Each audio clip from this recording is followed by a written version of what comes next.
Hello guys, welcome back to my channel. আজকে বাবা একটা ডিনার প্ল্যান করছিলা, সো এটার লেগে আমরা তাড়াতাড়ি করে রেডি হয়ে গেলাম। তো দেখেন যে মামা পইরা রেডি হয়ে গেছি, মা তারাও রেডি, বাপি তারাও রেডি, সব রেডি। সন্ধ্যা করে ফ্রকটা পইরা রেডি হয়ে গেলাম। তারপরে এদিকে আস্তে আস্তে আমরা ঠান্ডা ঠান্ডা বাতাস খাইয়া রওনা হয়ে গেলাম। সামনে টুকটুকে বাবা তারাও যেইরা, আমরা যেইরাম স্কুটিয়ে।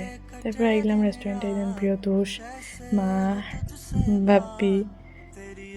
বাপ্পি সবসময় এরকম আস্তে আস্তে আঁটুই। তারপরে এখন দেখুন একটা স্মাইল দিলা। তারপরে আমার বাবা একটু দেখাস না, দেখেন পোজও দিলে এরা। তারপরে আমি তারা বললাম কীরকম লাগে, তারা ওইরা হয় খুব ভালো লাগে রাইয়া। আমি ওইরাম আরেকদিন এই মতো ওইরা হয় হয় আইমো খুব ভালো লাগে রাইয়া। এরকম হইরা ফ্যামিলির লোকে টাইম স্পেন্ড করা, এটার মজাটাই অন্যরকম। এটা একটা আলাদা একটা মানে ফিলিংস, এটা তো একটা আলাদাই মজা। তো আপনারাও সবাই ফ্যামিলির সাথে ডিনার করবেন, মজা করবেন। সবসময় না হইলেও মাসে এক দুইবার তো ডিনার করাটা দরকার ফ্যামিলির লগে। সবাই বিজি শিডিউলে থাকে, তো এক দুইবার তো মাসের মধ্যে সময় বার করাটা দরকার। তারপরে আমি আমার কয়েকটা রিল শ্যুট করলাম, ভিডিও বানাই নিলাম।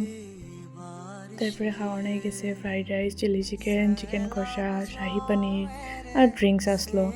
তো সুন্দর করে খাইলাম। তারপরে এদিকে আমরা ফ্যামিলি একটা ফটো উঠলাম, মা আর বাপিরও কিউট কিউট কয়টা ফটো তুললাম, আমিও একটা দুইটা ফটো উঠলাম। এরকমই গেছে আজকে রাতটা।